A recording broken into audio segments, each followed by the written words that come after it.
Podcast livre échange loft londonien contre cottage bucolique de Bess O'Leary. Présentation du roman. Le titre en VO du roman est The Switch. Il a été publié en France en 2021 aux éditions Hugo NC. Il fait 321 pages. Je lui ai mis la note de 10 sur 10 et le conseille à tout le monde. 4e de couverture. Lina Cotton est épuisée. Ce n'est pas elle qui le pense, c'est son corps qui le lui dit. Son burn-out explosif en plein milieu d'une réunion capitale parle à sa place. Pour la peine, son employeur lui impose 2 mois de congé qu'elle ira passer en traînant les pieds dans le cottage de sa grand-mère à la campagne. Elle aurait encore préféré mourir de surmenage que d'ennui. Eileen Cotton a pris une décision. Puisque son époux de toute une vie l'a quittée du jour au lendemain, elle a désormais le droit de vivre pour elle-même. Et pourquoi pas même vivre une relation charnelle, passionnée à 80 ans. Mais dans son petit village du Yorkshire, les candidats au poste d'amant ne sont pas légion. Un problème, une solution. La grand-mère et la petite fille n'ont qu'à échanger leur vie. Aileen ira habiter dans la colocation de Lina à Londres, où les beaux messieurs pullulent, tandis que Lina a pour mission de se reposer à la campagne et de régler tous les problèmes qu'elle avait tenté jusqu'ici de mettre sous le tapis.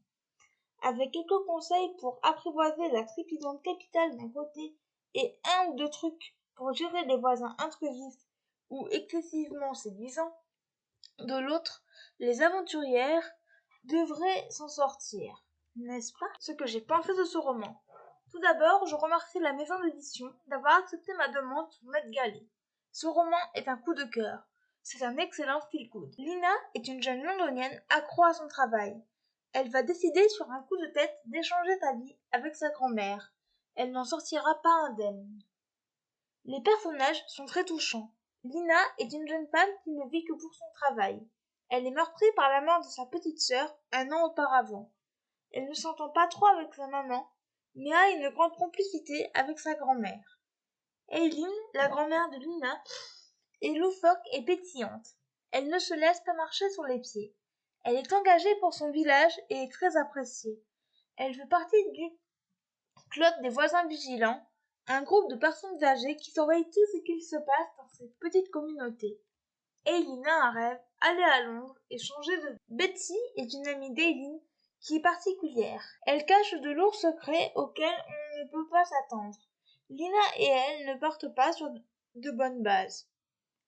Marianne, la mère de la jeune femme, est dans la lune. Elle n'arrive pas à se remettre de la mort de sa fille cadette. Quoi de plus normal, me direz-vous? Elle ne parle pas trop à sa fille aînée. Les autres protagonistes sont importants au sein de l'intrigue.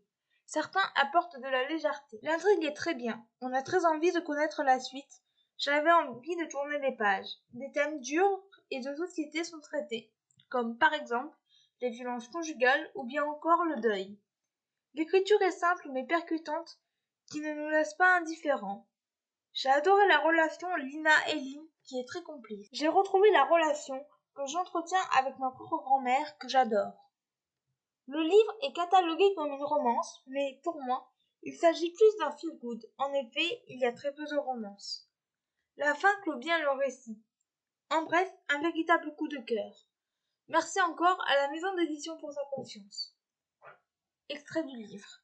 Voilà 4 longs mois que mon mari s'est fait la malle avec notre prof de danse, 4 mois de pur bonheur durant lesquels il ne m'a pas manqué une seule seconde, jusqu'à aujourd'hui.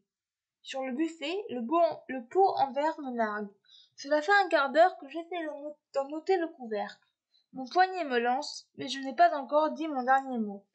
Certaines femmes restent seules toute leur vie, ça ne les empêche pas de manger des aliments en bocal. Les points forts de ce roman, les personnages, l'intrigue, les thèmes abordés, l'écriture, la relation entre grand-mère et petite-fille, la fin. Les points faibles de ce roman, il n'y en a pas. Voilà, c'en est tout pour ce podcast, j'espère qu'il vous aura plu. N'hésitez pas à me donner votre avis et vos commentaires sur YouTube, à vous abonner à la chaîne, et je vous retrouve très bientôt pour un nouveau podcast. Ciao!